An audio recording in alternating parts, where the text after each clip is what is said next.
While Seidu is on a journey to find his missing mom and also like the other pages, Swan on the other hand is on a journey to find the missing boy who is stuck in Oma always.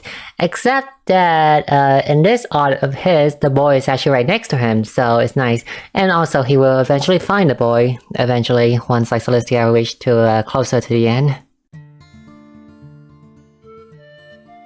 Swan is a new sacred place unit, and in addition to that, he also got buff. A very good buff on top of that too. He's an apothecary, he's a DPS mostly, he has some supporting skill like through his ultimate and through his buff, but most of his skill he's just a DPS, and he's a really good DPS now thanks to his buff. So for Swan, his mechanic revolving around both of his passive or his status buff. The effect are Daybreak and Nightfall. These are special status effects for Swan, and you can get more info, you just check the beginning of this video, but having both for most of his skill grants him a lot of bonus effect. Like for example, his first skill is avoid random max, that when you have both 1 and 2, it becomes a 7 hit instead. 1 and 2 in this case represent his special buff, so 1 would be Nightfall and 2 would be Daybreak. Originally in JP, this skill doesn't have the 7 hit part, so it's only 4 hit.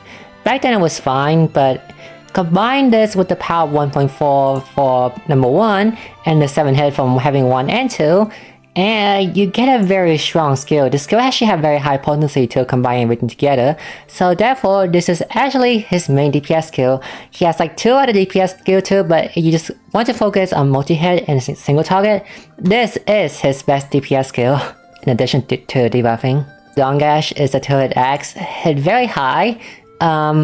It already had double cast in JP, so the skill is the only buff this one got for the global version is the 50,000 cap. The skill is when you want to like hit the enemy shield before breaking them, or just try to bypass the whole reducing damage by half mechanic. Preferably, because of his new buff, you just don't want to spam his first skill to 7 hit more, but if you are hitting the enemy outside of weakness and just want to deal damage instead of shield shaving, then the skill is better. And also he do have an AoE X attack. He have one through his EX skill, he also has one through his normal skill. This one is actually better as in in JP, it didn't have the number 1 buff, there's only number 2 buff. So the Nightfall buff wasn't a thing for this, so the skill, AoE skill, never had the power 1.4. Most of his good skill are his DPS skill. He also has one buffing skill, really good for in an Axe team. You can use it in combination with someone like Casty and then like max out the buff very easily. As for his passive, he has a Latent Power, Equinox. This one 0 turn prep we use 4 turns. It changed his skill set to 2 skill, which are Valiant Duskcast and Dawn Axe Panacea. They both has their own effect, which I also listed at the beginning of this video.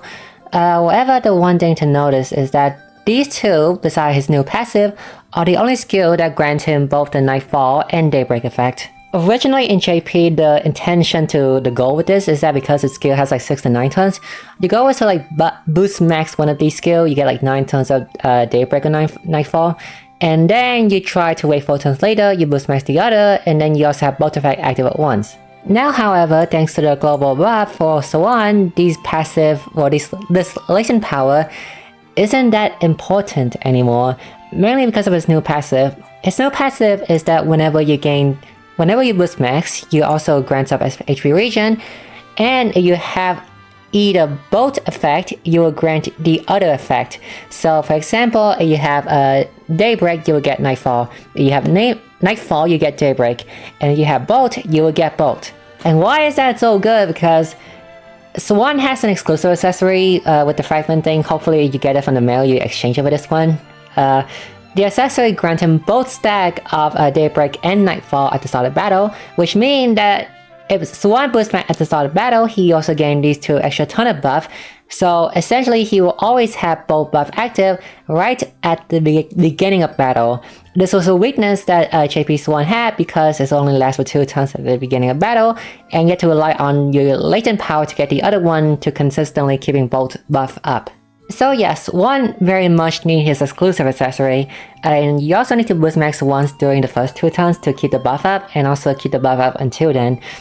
It's easy to keep the buff out thanks to his boost point, self boost point regen, but you always want to boost max constantly so Swan will get both the Nightfall and Daybreak so that he can just spam his DPS skill. And then he also has an ultimate. It's a good ultimate. I also think because he's a DPS, his A1 is better. He essentially heal and cleanse everyone, also restore SP and boost point. His cleansing is special is that it also cleanses the special effect from all of his store, like the Comatose, the Charm, and like the effect that Oscar has. So it's a very special cleanse. Useful, but like Shauna can also do it in a way, so it's not mandatory to have to copy this ult. So it's fine just having A1 over U10. So in conclusion, I'm giving Swan an 8 out of 10, up from a 7 out of 10 initial rating from the Swan and JP. This Swan has always had boost point regeneration because of his buff, and he always can constantly keeping up the buff thanks to his new passive. So Swan is essentially Cecily, because Cecily also has a self boost point regen and also double cast at like max boost, so it's very similar to Cecily except he's better.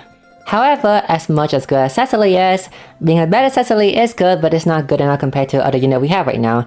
Oscar and Kinda I still think is better unit. It have more utility and stuff too, other than just like DPSing. So, Swan isn't a must pull. He is strong, and the fact that he's sharing pity with the other three returning Sacred Blaze unit, Kanadi, the Dodena, and I forgot the other one, sorry. But the fact that he's re-1 with the other SB unit make him also a really good value pull. And finally, we have the upcoming 8 unit coming to the game, which also include much better value to pull for a unit than compared to Swan, Media and Party specifically. So, if you are someone that cares for meta, then of course just stay for those two. However, if you are someone who does not care for meta and just want to pull Swan because he's fun, or he's powerful, or he's with the other SB unit that you want, then go ahead and pull Swan. He is really good, even if he is not as strong as other DPS in the future.